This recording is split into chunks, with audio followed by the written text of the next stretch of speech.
when what you are doing isn't working. All right. So that means getting your needs met, right? Whatever those needs might be. Trying to have more effective relationships in your personal life. Let's say you're having some issues with your neighbor. Let's say you want to have better relations with your boss at work. And let's say you're trying to apply some of these tools you've learned, but it's not hitting the mark. So this is going over some things that you might want to look at to kind of regroup and then try again. Make sense? Of course it does. Okay, so number 1, do I have the skills I need? And it says, check out the instructions. Review what has already been tried. Do I know how to be skillful in getting what I want? All right. Do I have those skills? Have I looked at past modules, maybe worked with my therapist? Are there certain things I'm not doing that would help me get what I want just because I haven't learned them yet? Do I need to go back and do some review? Okay. Do I know how to say what I want to say? My first sponsor used to tell me all the time that I do customer service. I do IT support. And sometimes you speak with irate people, especially early on. I would get so upset and I would get so worked up. And then I would just blurt this crazy stuff out due to duress. And one of the tools that my sponsor would tell me is we would write some phrases down that I could use kind of by rote to kind of reset myself, right? That's a tool. Maybe walking away and then going back and trying to craft what to say is another tool. There's all sorts of tools. Okay. Going over this is, obviously quite helpful. Do I follow the skill instructions to the letter? Am I missing something? Am I skipping over something? These tools are very good, but they're pretty involved. I mean, if you really go over them, the good news is that it really helps you prepare when you're going out there. The bad news is it can be a little overwhelming. If you try to do it on your own, you can maybe skip over something or maybe not pay attention to one thing. So I think it's always good, obviously, to work with somebody else. Okay, that's a good one. Because if you don't have the skills you need, maybe it's better to hold off having that difficult conversation. Maybe it's better to walk away. Maybe it's better to say, I need to think about this. I'll get back to you. Regroup, figure out what's going on. Try again. Maybe you need to do more role playing. Maybe you need to come up with some stock answers or statements. All sorts of things you can do. Maybe you need to lower the temperature. Maybe you need to practice some mindfulness or distress tolerance where you kind of calm yourself down. Maybe you have the tools as far as communicating, but maybe you're not able to kind of get yourself in the right mindset to be able to communicate those thoughts properly. Do I know what I really want in this interaction? Am I undecided about what I really want in this interaction? Boy, being specific, that's a big one. We were going over something with a group member. They were having to be in a situation where there was going to be other people involved, and they had to keep reminding themselves why they wanted to be at the place they were and focus on that rather than focus on these kind of ancillary issues. So this gentleman was going to a funeral for his father, and he wanted to go to the funeral. He wanted to pay respects to his father, but there were some other folks there that the relationship wasn't so good, and he felt like, okay, I want to go to the funeral. This is what I want to do, but I got to deal with these other people. So he was trying to nail down what he really wanted. What he really wanted was to go there, honor his father, and not bother with all this other bullshit. So then being very specific about that is helpful, right? Not only what do I want to get out of the situation that I'm putting myself into, but if I have to deal with these other people, what do I want the interaction to look like? And sometimes communicating that obviously to yourself, but also to the other person. Maybe they don't know. Maybe they don't realize they're stepping over boundaries. Maybe you need to tell them, hey, look, I'm here because of this. This is my focus. Between you and I, this is the way I would like things. Okay. Am I unsure of my priorities? Well, we just spoke about that, right? Why are you there? Number one. And there's nothing wrong with you being the priority. There's nothing wrong with taking care of yourself. There's nothing wrong with saying, I am here because I want to get something out of this. And I need to make sure my own well-being and my own safety is first above anybody else. Nothing wrong with that. And there's obviously other examples. Okay, am I having trouble balancing asking for too much versus too little? Kind of like overcompensating, right? Maybe your whole life you've been someone who, in order to protect yourself from rejection, you just give in to everything. But then all of a sudden you swing to the other side and become like this tyrant. You don't want to do that. Or the opposite. Maybe you've been kind of a bully as a way to protect yourself, and you swing the other way where you just give in to everything. Obviously, you don't want to do that, right? You want to be toward the middle. Wise mind, middle ground. Okay, saying no to everything versus saying yes to everything. Yeah, don't throw out the baby with the bathwater. Is fear or shame getting in the way of knowing what I really want? Yeah, maybe you don't think you deserve it. Maybe you think that you're being selfish if you ask for something that you want. Maybe you feel like you're being manipulative, or you're being fake, right? Because you're trying to craft things in a way that are going to be more likely to get you what you want. I mean, that's can happen, right? Of course. Are short-term goals getting in the way of long-term goals? Is now winning out over getting what I really want in the future? My God, can I relate to this? I get so anxious and I get so like, oh my God, like for some reason I'll want to do something. It'll trigger some sort of anxiety, and I put all this pressure on myself, and I feel like I've got to do it right now, like a starving man, right? I got to take the first thing that comes along. The hell with in the future. That's not guaranteed. Now. When in actuality, most things aren't emergencies, right? We make them into emergencies. Might be for a good reason, but how many things are actually emergency? How many things can I say, I know I really want to do this. I know I feel this pressure. I know what that thinking is doing, but can I step away even for a few minutes and think about this a little more first? Is emotion mind controlling what I say and do instead of wise mind? I just said it, right? Yeah, like I really get into this frantic sort of mindset. And once my emotions get spun up, I mean, I make all kinds of stupid decisions because I feel like I have to make them now. And for me, that comes from a place of experience. I was boxed into a corner a lot. I was made to feel like I had no choice, and I had to do whatever I could do to survive. And so I made a lot of decisions that way. And really, it hasn't been that way for a long time, more or less, and also, like, for me, having bipolar disorder, maybe that's like looking and making sure that I'm not slipping into a more manic state of mind, or maybe depression or mixed episode. Maybe there's that involved as well. Yeah, there's all these things to consider. Are my emotions getting in the way of using my skills? Again, you can't make good, wise decisions when you're, that front prefrontal cortex part of your brain shuts down. That lizard part takes over.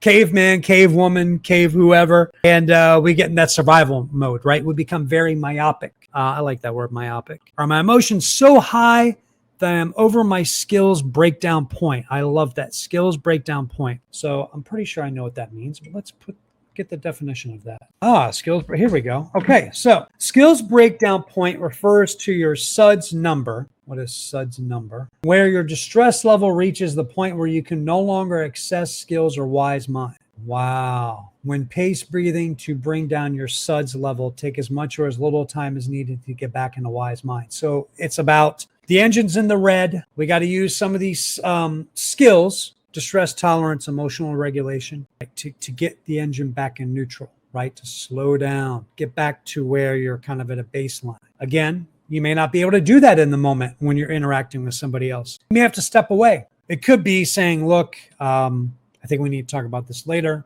I'll reach out to you when I'm ready. It could be going to the bathroom. Could be going outside, making a phone call to a friend or to your therapist, to whoever, bringing the temperature down. Very interesting. Okay, so are worries, assumptions, and myths getting in my way? Are thoughts about bad consequences blocking my action? They won't like me. She will think I'm stupid. So you're afraid of rocking the boat. You're afraid of a negative outcome or a negative reaction from the other person. Maybe you're used to people pleasing. Maybe when people got upset, you got hurt, physically hurt, or emotionally hurt. Maybe you're worried about that happening again. Or thoughts about not deserving things getting in the way. Sure. Right? Who are you to ask for something? Maybe you were told that asking for your needs growing up was you being selfish. Maybe you were taught that your needs didn't matter, that the person in charge, they're the ones who mattered, right? Am I calling myself names to stop me from doing anything? Yes, I won't do it right. I'll probably fall apart. I'm so stupid. One of my father's favorite phrases for me was the village idiot. He used to call me a lot of things. The village idiot. Man, that used to hurt. I used to really, really hurt. He used to call me other things, but man, you want to talk about stopping someone in their tracks. Those thoughts come up a lot still. Do I believe myths about interpersonal effectiveness? If I make a request, this will show that I am a weak person, or only wimps have values, right? If you're a real man, you should take it. I got a lot of that real man training when I was a kid, and it did a lot of damage. There's nothing wrong with being vulnerable. There's nothing wrong with saying, look, I need this, okay? I really need this. I would appreciate it if I could get whatever X is. You deserve it. Is the environment more powerful than my skills? Ooh, are the people who have what I want or need more powerful than I am? Hey, a boss, maybe a coworker with more seniority, maybe your parents, maybe a spouse, maybe you're out of work and your spouse is making all the money. Maybe they're kind of reminding you about that, right? You might be afraid of asking for what you want, especially like in a work environment, or especially when someone has control of the purse strings, so to speak, right? Whenever someone has that control over you, where they can really dictate your well-being, maybe at sometimes. Okay. Are there people more in control of the situation than I am? Again, yeah, if you're going to your boss, or if you're, let's say this friend was going to a funeral, that's not his thing. He's going to somewhere else where someone else is in charge and other people are there, a little bit out of his element. What will others be threatened if I get what I want? Yes, jealousy. What if your coworkers get jealous? What if they get angry because you asked for something and you got it? Maybe it was a raise, maybe a promotion, maybe your siblings, maybe they get jealous. Maybe they try to sabotage you. Who knows? Do others have reasons for not liking me if I get what I want? Sure they do. It's called jealousy, right? Yeah. Okay. You know what? Let's go through these real quick. I have to make sure I have my drink next time. Keep my throat nice and lubricated. Okay. Do I have the skills I need? Check out the instructions. So these are the questions. And then under here, not sure. Wrote out what I wanted to say first. Reread the instructions, the tools, the DBT tools. Got coaching from someone I trust, a friend, a therapist, a mentor. For me in AA, it was my sponsor. Now it's my therapist. Maybe my wife. My wife is very smart. She's very good at dealing with things. I'll run things by her. Maybe some friends who have experience in that area. Practice with a friend or in front of a mirror. Role playing. Role playing is very helpful because you get kind of the stress of being in the situation, but you have none of the consequences because you're practicing. Think of it as like improv and acting. Okay, did it work next time? Yes, no, didn't try again. All right. So yeah, this is great. Do I know what I really want in this interaction? Okay, so not sure. Do pros or cons to compare different objectives? Pros and cons is a big tool in DBT. So it's not just pros and cons, it's pros and cons short term, pros and cons long term. Yeah, very in depth. I did that with my therapist, and I recommend checking that out. It's emotion mind controlling. Wait until another time when I'm not in emotion mind. Exactly. Step away, regroup. Okay, did this help? Again, are my emotions getting in the way of using my skills? Use tip skills. Okay, I'm pretty sure I know what those are, but tip skills, DBT. Yes. These are some things that I do. So this is for distress tolerance. Temperature, intense exercise, pace breathing, progressive relaxation. So temperature. This is kind of interesting. A cold shower, splashing cold water on your face, taking a cold compress and putting it to your forehead. It simulates the dive response. And physiologically, without you doing anything, blood pressure lowers, heart rate lowers, your breathing slows down, where the body goes, the mind follows, vice versa. And there's nothing you can do to not make that happen. That is automatic. Intense exercise. Maybe you're a little wound up, right? You got some energy you got to burn off. I live on the 6th floor of a walk-up. Sometimes I'll try to run up and down the stairs as much as I can. Then I'll come in, sit down, do the cold compress. Pace breathing. I believe that's like the box breathing, right? In for 4, hold for 4, out for 4, hold for 4, and then over and over again. It forces you to breathe out as much as you're taking in, because normally when you're anxious, you do shallow breathing. Deep in breaths, shallow out breaths, which is oftentimes how people get triggered into a panic attack. Progressive relaxation. I believe that's where you start at the top, work all the way down, do the tensing and the relaxing. I believe that's what it is. Yeah. Anyway, you can look it up in the skills. Okay. So, but do you see how specific this is? Do you see how these are things you can go over? It's so helpful to be armed and to be ready and to be prepared. It makes all the difference in the world. Use self-soothing crisis survival skills before the interaction to get myself calm. Again, this is all about distress tolerance, emotional regulation. Did mindfulness of current emotions. Okay, and it says emotional regulation handout number 22. Yeah, don't check out. Be present, be mindful, acknowledge. Don't push it away. Refocus attention completely on the present objective. Get back in the moment. Okay, so again, the checklist here. Are worries, assumptions, and myths getting in my way? Are thoughts about bad consequences blocking my action? Okay, so let's see here. Yes, challenge myths. Check the facts, did opposite action all the way. Yeah, so challenging myths. I believe that's like reframing and cognitive behavioral therapy, right? You write out these distorted thoughts. And then my therapist compares it to being an attorney, right? Getting up on the stand and arguing. Okay, this is what this says, but I've got evidence to the contrary. Really challenging those notions and writing it out. Check the facts. Oftentimes what I think, what I believe has nothing to do with reality. Check the facts. Did opposite action all the way. That's another phrase for act as if. Act as if. People don't know. They have no idea whether you feel the way you feel. They only go by the way you appear, right? Easier said than done, of course. Is the environment more powerful than my skills? Try problem solving. Found a powerful ally. I like this. Maybe have a friend come with you to the event. Maybe if you're going to talk to your boss, maybe not HR, because HR, they usually work for the company, but maybe you have a friend in the company who can go with you, who has witnessed whatever it is you're trying to address. There's other examples, of course. Practiced radical acceptance. That's a tough one. Oh, that's a tough one. Sometimes I hate this phrase. But sometimes it is what it is. And the more we push something away, the more powerful it becomes. We just relax into it. Oftentimes that does the trick. Plus, by accepting something, it actually empowers you. Because once you accept it, right, the reality as it is, then you're saying, okay, within this reality that I'm accepting, what can I do? Independent of that. But unless you accept it first, you can't do squat. So I know this was a little rough. I think I'm going to get better as it goes. I'm going to maybe do some more preparation, but I've been postponing this for a while. And I said, Rich, you just got to get out there and you got to do it. Yeah.